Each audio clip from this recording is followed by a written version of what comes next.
नमस्कार, मैं हूं Amod Srivastava. Amazing thought, amazing message, amazing information की दिशा में आज एक कदम और आगे। आज के इस दो चिंतन का विषय है भगवान शिव और मृत्यु का दुख। आपको ये मेरा वीडियो अच्छा लगे तो लाइक करें, शेयर करें और लाल बटन दबाकर सब्सक्राइब अवश्य करें। साथ ही बेल आइकन दबाना बिल्कुल ना भूलें। आज के इस प्रथम चिंतन का विषय है भगवान शिव कोई नाम नहीं है। मनुष्य की प्रकृति को समझने, हर तरह के मनुष्य के लिए एक रास्ता खोजने के अर्थ में यह वाकई एक शाश्वत या हमेशा बना रहने वाला योगदान है। यह उस युग का या उस युग के लिए योगदान नहीं है। सृष्टि का अर्थ है कि जो कुछ नहीं था वह एक दूसरे से मिलकर कुछ बन गया। उन्होंने इस सृष्टि को खोलकर एक शून्य की स्थिति में लाने का तरीका खोजा, इसलिए हमने उन्हें शिव का नाम दिया। इसका अर्थ है कि वह जो नहीं है, जब वह जो नहीं है कुछ या जो कुछ है बन गया तो हमने उस आयाम को ब्रह्म कहा। शिव को यह मान लिया इसलिए दिया गया क्योंकि उन्होंने एक तरीका, एक विधि नहीं बल्कि हर संभव तरीका बताया कि चरम मुक्ति को कैसे पाएं, जिसका अर्थ है कुछ से कुछ नहीं तक जाना। शिव कोई नाम नहीं है, वह एक वर्णन है। जैसे यह कहना कि कोई डॉक्टर है, वकील है या इंजीनियर है। हम कहते हैं कि वह शिव है, जीवन को शून्य बनाने वाले। इसे जीवन के विनाशकर्ता के रूप में थोड़ा गलत समझ लिया गया, लेकिन वह भी सही है। बात मात्र यह है कि जब आप विनाशकर्ता शब्द का इस्तेमाल करते हैं तो लोग उसे बुरा समझने लगते हैं। अगर किसी ने मुक्तिदाता कहा होता तो उसे अच्छा माना जाता।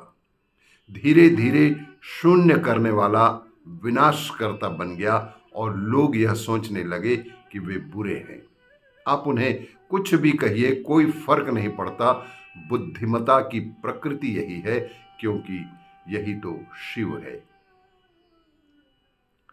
आज के इस दूसरे चिंतन का विषय मृत्यु का दुख। एक बूढ़ी महिला गौतम बुद्ध के पास पहुंची। उस महिला की बुद्ध के प्रति गहरी आस्था थी। दरअसल उस महिला के बेटे की मृत्यु हो गई थी। महिला बहुत दुखी थी और उसने बुद्ध से कहा कि आप मेरे बच्चे को फिर से जीवित कर दीजिए। महिला को लग रहा था कि बुद्ध उसके बेटे का जीवन बचा सकते हैं, उसके बेटे को वे पुनः जीवित कर सकते हैं। बुद्ध ने महिला की बात सुनी और कुछ देर सोचने के बाद उन्होंने कहा कि ठीक है, मैं ऐसा कर दूंगा, लेकिन तुम्हें किसी ऐसे घर से एक मुट्ठी सरसों के दाने लेकर आना है जहां कभी किसी की मृत्यु ना हुई हो। जिस परिवार ने किसी की मृत्यु का दुख नहीं देखा है, वहां से सरसों ले आओ, मैं तुम्हारे बच्चे को जीवित कर दूंगा। महिला ने सोचा कि यह तो बहुत छोटा सा काम है। बूढ़ी महिला गांव की ओर चल दी और एक एक कर सभी घर में जाकर पूछने लगी। महिला जिस घर में भी जाती वहां कहती कि अगर आपके घर में किसी की भी कभी मृत्यु ना हुई हो तो एक मुट्ठी सरसों के दाने दे दीजिए। गांव के सभी लोगों का यही जवाब रहता कि हमारे घर में तो मृत्यु हुई ही है। कुछ लोगों की बड़ी उम्र में हुई है तो किसी की असमय मृत्यु हुई है, लेकिन मृत्यु तो हुई ही है। जब सभी घरों से ऐसे ही उत्तर मिल रहे थे तो महिला समझ गई कि बुद्ध ने मुझे जरूर कुछ सोच समझ कर ही यहां भेजा है। जब वह लौटकर बुद्ध के पास पहुंची तब तक वह जान चुकी थी कि एक दिन मौत सबको आनी है और उस मौत के दुख को सभी को सहना पड़ता है।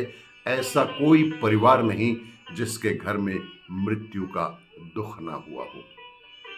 उसका शोक लंबे समय तक नहीं मनाना चाहिए और वह बुढ़िया अपने स्वयं से ही घर लौट गई।